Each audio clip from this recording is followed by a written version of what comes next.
తెలంగాణ ఖచ్చితంగా తెలంగాణ భూమిపుత్రుల జాగీరు. తెలంగాణ భూమిపుత్రుల జాగీరే తెలంగాణ. ఇందులో ఎవరికి అనుమానం కూడా అక్కర్లేదు. నేను అడుగుతా ఉన్నా పవన్ కళ్యాణ్ గారిని వాళ్ళ, మీరు కొత్తగా పోటీ చేసేది ఏముందండి? జనసేన 2023లో పోటీ చేయలేదా? మీరు చేశారు కదా అసెంబ్లీ ఎన్నికల్లో, మొన్న మున్సిపల్ ఎన్నికల్లో కూడా పోటీ చేశారు కదా 350 వార్డులో. కొత్తగా చేసేది ఏముంది?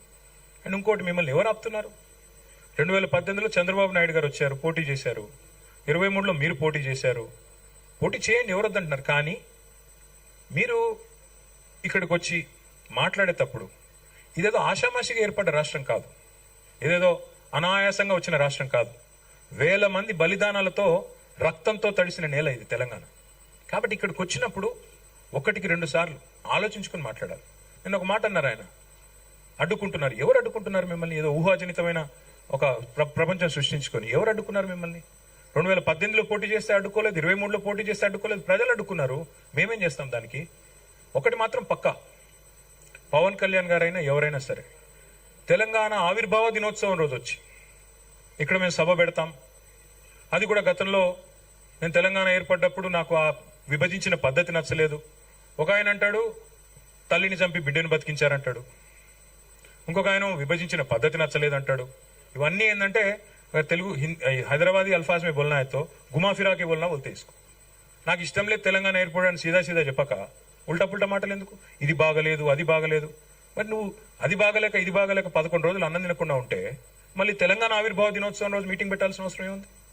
సరే మీటింగ్ పెడదాం అనుకున్నావు, అడ్డుకున్నది ఎవరు? కాంగ్రెస్ ప్రభుత్వం. ఏమైనా అనాలనుకుంటే వాళ్ళని అనాలా? కాబట్టి పవన్ కళ్యాణ్ గారైనా ఎవరైనా ఈ దేశంలో ఎక్కడైనా పోటీ చేయొచ్చు, మాకు అభ్యంతరం లేదు. పోటీ చేశారు కూడా కదా మీరు. 2023 में भी आप बहुत करे. మీ అయ్యా జాగీరా.